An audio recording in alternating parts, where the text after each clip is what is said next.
নমস্কার বন্ধুরা, আমি শ্রাবণী। আমি চলে এসেছি আরও একটি রেসিপি নিয়ে।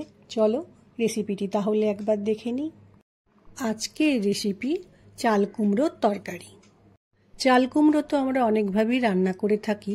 আজকে আমি যেভাবে রান্না করছি সেভাবে চাল কুমড়ো বানালে খেতে ভালো লাগে।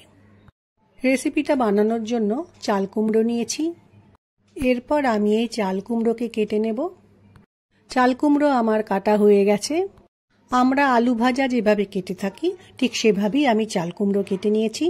রান্নার শুরুতে একটা ননস্টিক কড়াই আমি সর্ষের তেল দিয়ে নিলাম। তেলটা গরম হয়ে গেলে তেলের মধ্যে 5 ফোড়ন ও কাঁচা লঙ্কা দিয়ে একটু সময় ভালো করে ভেজে নেব। কাঁচা লঙ্কা ভাজার সময় গ্যাসের ফ্লেমকে লো করে নিয়ে ভাজতে হবে, যেন চোখে কাঁচা লঙ্কা দানা না পড়ে।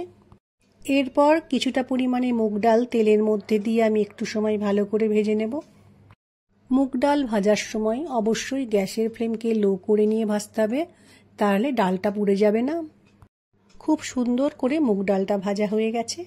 এই সময়ে আমি কেটে রাখা চাল কুমড়ো কড়াইয়ের মধ্যে দিয়ে খুব ভালো করে মুগ ডালের সাথে ফোড়নের সাথে মিশিয়ে নেব। তেলের মধ্যে মুগ ডাল দেওয়ার পর মিশিয়ে নিয়ে কিছুটা সময় কিন্তু রান্নাটা করে নিতে হবে। একটু সময় রান্নাটা করে নেওয়ার পর এবার আমি চাল কুমড়োর মধ্যে এক এক করে মশলা দেব। প্রথমে দিলাম পরিমাণ মতো নুন, এরপর দিলাম হলুদ গুঁড়ো।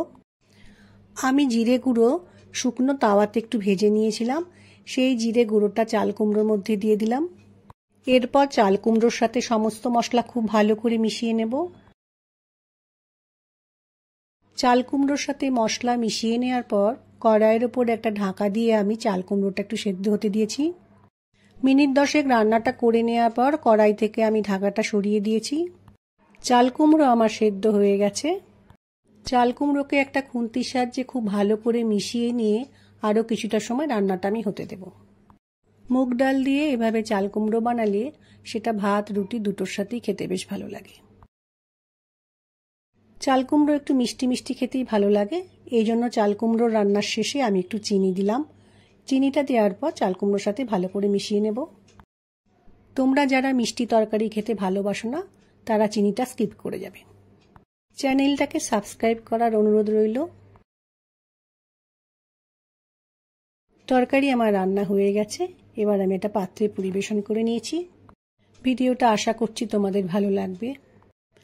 আমার আজকের রেসিপি ভালো লাগলে লাইক, শেয়ার ও সাবস্ক্রাইব করো। ভিডিওটি দেখার জন্য ধন্যবাদ। ভিডিওটি আজ এখানেই শেষ করছি। ফিরে আসছি আরও একটি রেসিপি নিয়ে।